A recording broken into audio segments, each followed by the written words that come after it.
Hello, all my friends in TV land. This is Senior Issues, etc. I'm your host, Vita Verdon. Hurry up, go get your hot chocolate. I know it's chilly out there, but I have a nice warm show for you today, and this one's for you. Come and sit down.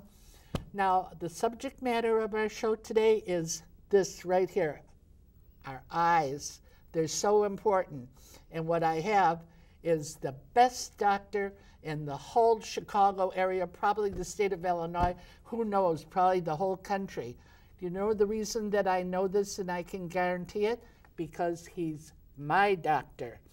And what he is more than just somebody who makes glasses for you.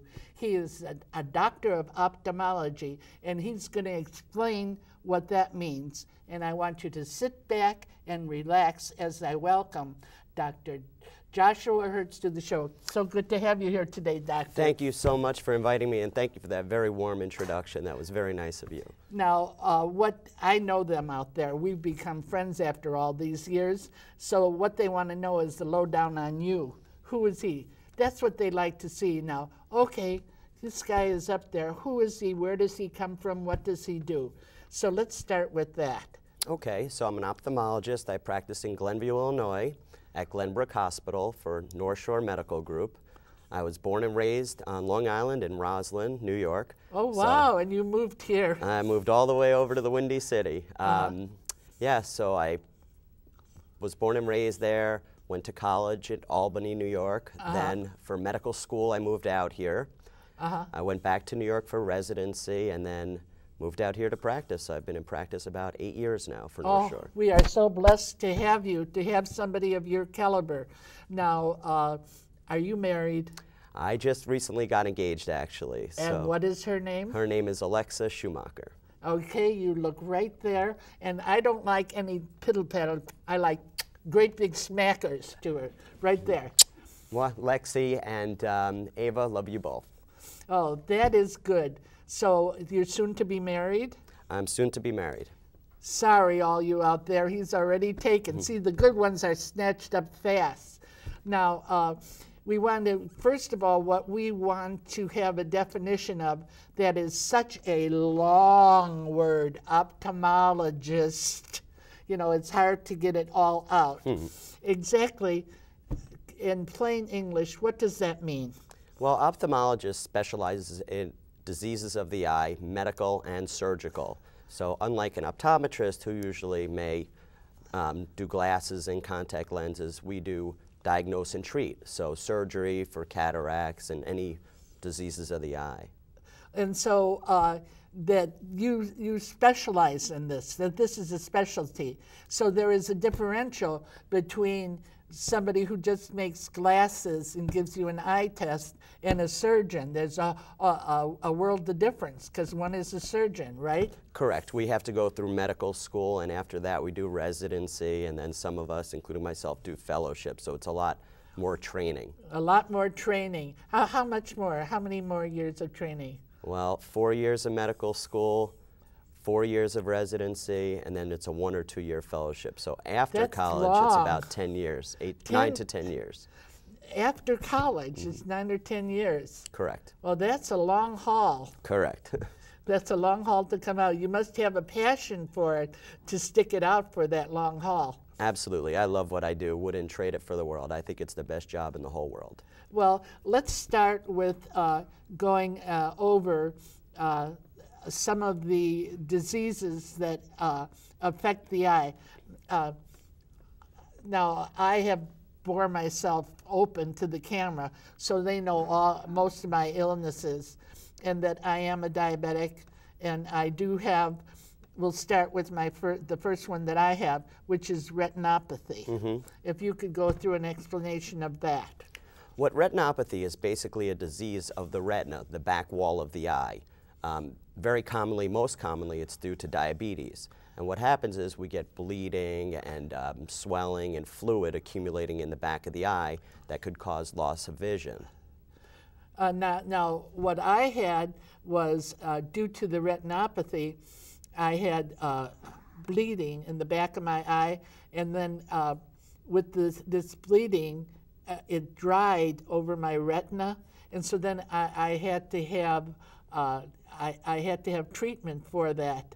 I had to have laser treatment for that, and that took away most of the scabbing, the effect, but it left me with like floaters. Yeah, that's correct. It could totally do that. We now also have injections that we do into the eye rather than laser, but still we do a lot of laser. And what that does is it dries up the fluid that's there. That's correct. Now the next one I'd like to go into is cataract. That's a big one. That's one of our biggest. That is a really big one.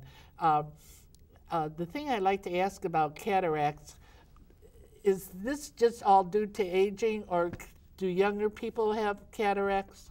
Well, we could actually even be born with cataracts. It's called congenital cataracts. However, the most common is due to aging and UV, so sunlight. So it's very important for us to wear sunglasses. But it's mostly an aging change. It's a clouding of the lens inside the eye. And so the process of cataract surgery is a new lens is put in? That's correct. We take out this cloudy lens and we put a clear plastic implant or other lens in there. When I had my cataract surgery, the biggest difference that I noticed is the whole world before me had kind of a grayish hue to it. And after my cataract surgery, I looked out my window, my living room window, and I saw a green tree. And I said, oh my God, the trees are green, because I was so used to them being gray all the time. Yeah, that's correct. Color problems, color vision issues are one of the big things with cataracts. That's one of the big symptoms. Others are like also decreased vision, glare and halos, difficulty driving at night. Now, another thing I'd like to go into is glaucoma. Now, I know years back, glaucoma, people just about went blind with it. They didn't have much of a treatment. But today, we're very advanced in the treatment of glaucoma, right? Absolutely. Big turnaround from many years ago. With the drops that we have are amazing. Most people only need eye drops for glaucoma to preserve their vision. There's also lasers, and in more advanced cases, we still have surgeries. But because the drops are becoming better and better, it's less likely to move on to those lasers and surgeries now. Well, maybe you could explain to us exactly what glaucoma is. Okay, what glaucoma is damage to the nerve in the back of the eye. In everyone's eye, we have one major nerve called the optic nerve. What glaucoma is damage to that optic nerve, and it's usually due to high pressure inside the eye causing that damage. Now, is this high pressure, would this be blood pressure, your blood pressure? Or would this, does it relate to your blood sugar, or are they all combined? Believe it or not, it's unrelated. It's unrelated? Unrelated. You would think it's due to high blood pressure, completely unrelated. It's mostly genetic, believe it or not. So if your family, someone in your family has glaucoma, then you have a much higher likelihood. There are other risk factors such as race, aging especially. So it's sort of like in the blood, it's transferred down from one generation to the other, right? That's correct. It's in our DNA, believe it or not, in our genes. But the question that I have in mind is, now your eye pressure. Now, would your eye pressure be related to what your blood sugar pressures are, level are? Or is there any relationship there? They go back and forth with that, but if anything, it's a very minor risk factor. It's more aging and genetic and race. Those are the big three. Well, is there anything like a person could do like to lower it, or it's just automatically happen in a person? Well, really the only thing is come see your eye doctor and have us prescribe you eye drops that do that, and we do have once-a-day drops.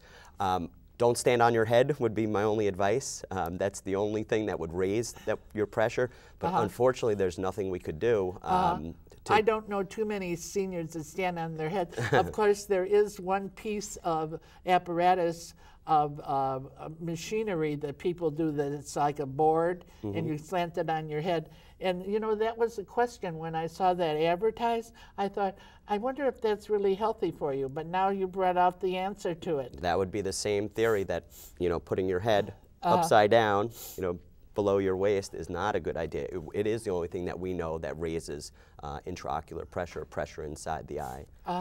Excuse me, I have a drippy nose today, but one of the ways that they advertise this piece of exercise equipment is that it changes your blood pressure, and they say that it regulates your blood pressure if you turn upside down. And now that isn't a true statement. Well, I don't know about your blood pressure. I do know about your eye pressure, and putting someone upside down may increase their eye pressure, so probably not a good idea. They never bring that out in the open. Well, we're going to get back to a lot of the questions, but now what we have is my pearls of wisdom. Well, my first pearl of wisdom is stay warm, stay comfortable, wear good shoes. When you go out, even though it is cold and the sun is shining, wear sunglasses. I keep a pair of sunglasses in my car that are prescription sunglasses, and so that I can protect my eyes, because what we have to do, remember, we're the first generation that's lived this long, so we have to know how to take care of ourselves in all kinds of conditions. Now, I'd like you to go to the website, to seniorissuesetc.org, and you can scroll down and see any of the shows that are on there. I must have at this time, between 30 and 35 shows online, so you never have to really record them on your DVR, because you can go to them anytime and watch them.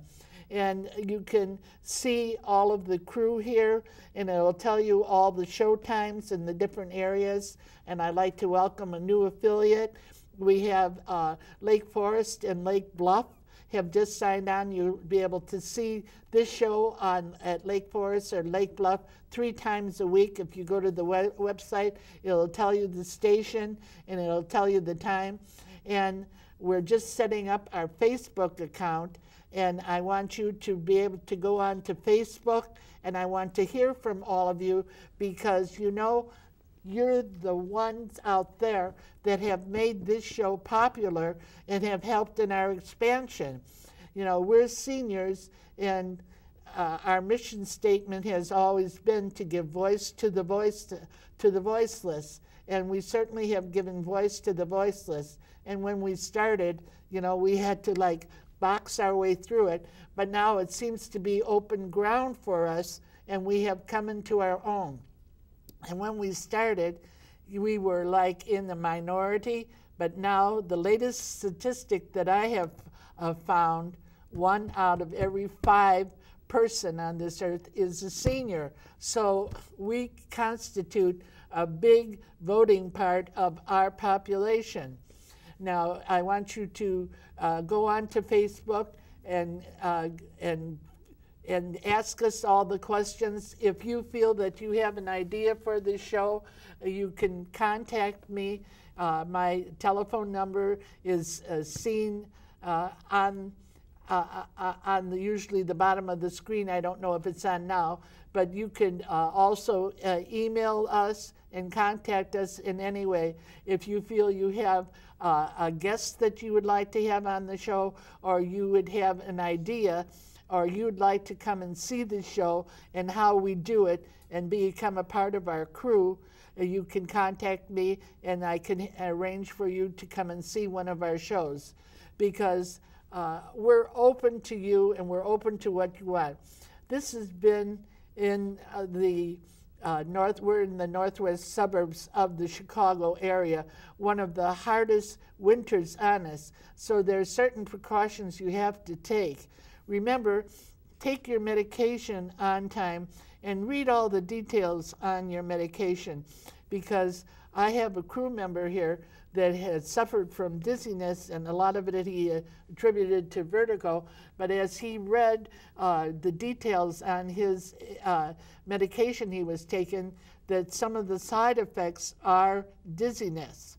And what I recommend to all of you is I have in this weather a cane. You can get one at a reasonable price, a folding one at Walgreens, and you can even get at the bottom of it, which I got at a medical supply house, a little sharp tong that you can use it in the ice and it'll dig down. You know what? You stay well because you're going to live a long time. We're going to get back to Dr. Herz. Now we're going to get back to some more things that affect the eyes. I had a condition about, I'd say, 2 years ago, and that you told me that I needed plugs put in. And you think of the plug, I think of it going in my bathtub. And so I thought, well, how is he going to put one of those things in my eye? You know, then I won't be able to see at all. But it wasn't that at all. It was an eye plug. That's correct. These plugs go in actually your eyelid right over here. And what they do is they fix dry eyes. But the concept is just like the sink or the bathtub that you're talking about. Basically, when we put a stopper in the bathtub or sink, the sink or bathtub fills up with water. That's the same theory with your eyes. If we put a plug over here, your eye will be much wetter because it will fill up with water. So it keeps the tears that you make around. And especially in Chicago right now with our terrible winter, no humidity in the air, the heaters blowing in our faces, it's going to dry us out. And we get dry anyway as we get older. So turn the heaters down, put them out of your face. We have artificial tears for that. Sometimes we need to go to the plugs if it's more advanced, but it's really just a 2-minute procedure done in the office. Very basic, as you know. Well, that's what I know. And then immediately, when the plugs were put in my eyes, I had them put in both eyes, my eyes start tearing. And for a while, for a very short time, they actually just teared right out. It's like it was an immediate fleshing out of the water in my eyes, and it wasn't dry anymore. And when it was dry, I could feel that something wasn't right, but I couldn't determine what it was. I didn't have the knowledge to know what was wrong with them, but it was kind of a burning sensation, and as soon as the plugs were put in my eyes, I had an immediate relief. Yeah, that's correct, and believe it or not, one of the other symptoms of dryness is actually tearing. Because you're dry, it sends a reflex to make you tear more. So burning, stinging, vision not that great. Dry eyes, very common, and symptoms are all over the place. That's one of our most common diseases that we treat. Now, maybe you can go through some of the things that we've talked about, and maybe you have more, and tell us what the warning signs are and what should be done about it, okay? Okay, so if you have diabetes, first of all, we do recommend that you get yearly eye exams to check for retinopathy like you had. Right. As we get older, you start developing a cataract. That's pretty common about 50 or 60 years old. And, you know, we like to check that yearly. Other things that occur include macular degeneration, which is a big one. Oh, yes, we haven't gone into that. Let's go into that a bit. Okay, so that's genetic, but during your pearls you mentioned sunglasses. Right. I can't stress how important sunglasses are. They protect against macular degeneration, and they also slow down cataract progression. So you'll form a cataract slower if you wear sunglasses. UV is not good for you. Also, another big risk factor is smoking. We don't want anyone to smoke. Everyone should know that by now. So macular degeneration is a breakdown of the retina, the back wall of the eye. And it's age-related. It's age-related. That's a big one.